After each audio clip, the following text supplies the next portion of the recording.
The 1910s saw the First World War become a reality, and along with it, a transition in societal culture. The 1900s and 1910s were similar in many ways, all the way up until the end of World War I. The decades of pinned-up hair and rationing caused a shift in culture from the traditional 1800s. The syncopated melodic line and regularly accented accompaniment of ragtime music first developed in the late 1800s. It gave way to the animal dance craze that swept the nation in the early 1900s. Some examples that developed throughout the decade include the horse trot, kangaroo hop, and grizzly bear.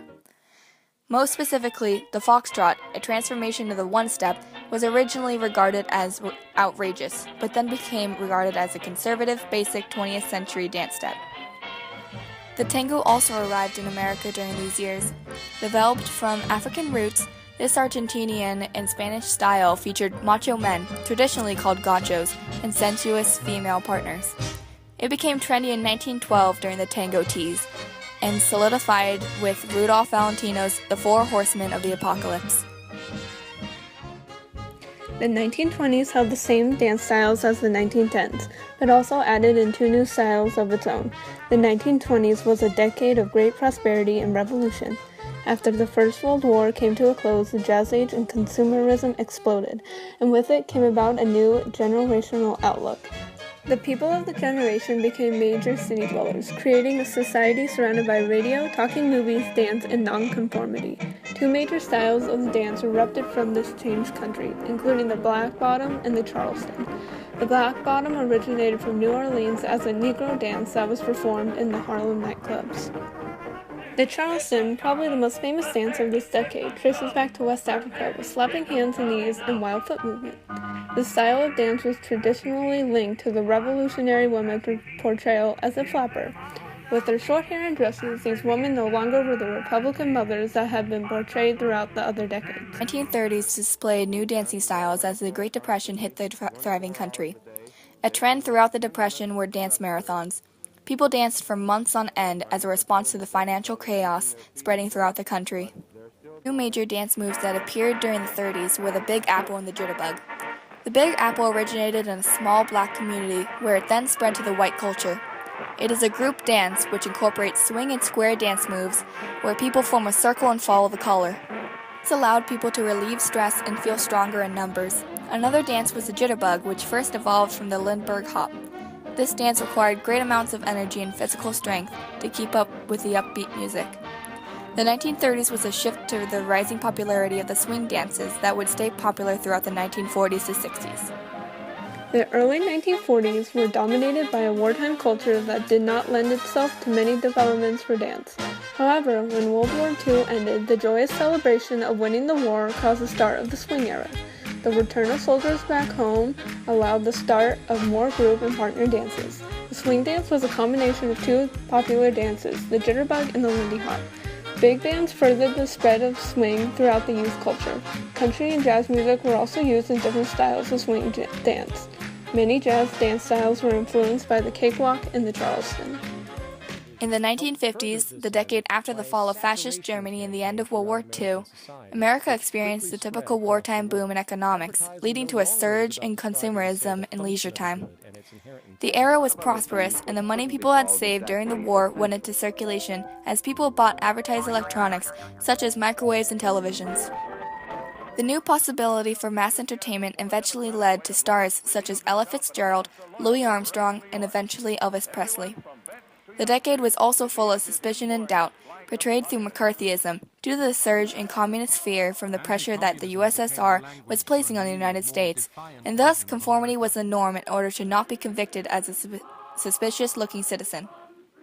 Against this conformist ideal was the creation of rock and roll that began in 1954 by Haley and the Comets' song, Rock Around the Clock. The music and dance that came along with it was further popularized by Elvis Presley and his swinging hips. First deemed controversial, his dance and songs became a widespread example of the new, more sexualized dance style that had girls screaming for a pop star. Couples danced like rubber bands, stretching apart and snapping back together, similar to the jitterbug and swing. Rock was easily available through LP records and television, and for the first time ever, the youth dictated American taste. In the 1960s, the surge of young activism from civil rights to peace in Vietnam showed a change from conservative ideals to a more liberal approach.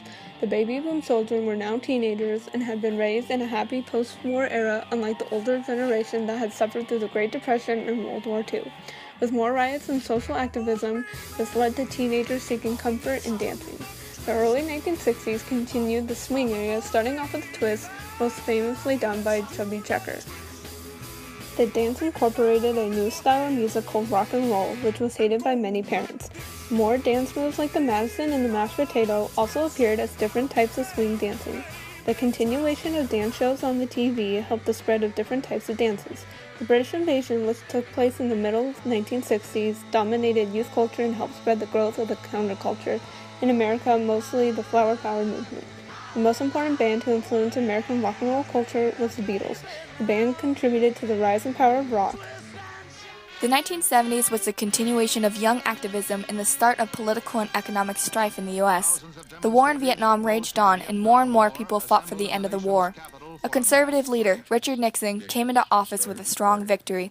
However, after the Watergate scandal and the Pentagon Papers being released, Nixon caused a growing distrust between the Americans and their government. The main dancing style of the 70s was disco. A mixture of jazz, pop, and soul created the short-lived movement. The upbeat tempo made disco a worldwide phenomenon, and the disco clubs sprung up everywhere. Music was now being pre-recorded, and sound editors used synthesizers to create new sounds. Disco was a form of rebellion on its own, with people wearing bell-bottoms, platform shoes, and sequins. It was a time of self-expression. The rise of conservatism spread through the 1980s with Ronald Reagan and Reaganomics. However, the start of major pop stars like Madonna and Michael Jackson influenced the dance and fashion of the 80s. From the moonwalk to the electric slide, people followed along to their favorite stars of the time. Another movement that also took place in the techno era was the punk movement. Punk was an aggressive style of music and dance that expressed how the traditional society was corrupt and unjust. The 1990s were filled with various types of music and dance styles. Different types of dance accompanied the different genres of music like pop, rap, and alternative. For pop stars like Madonna, Vogue was a very popular style of dance.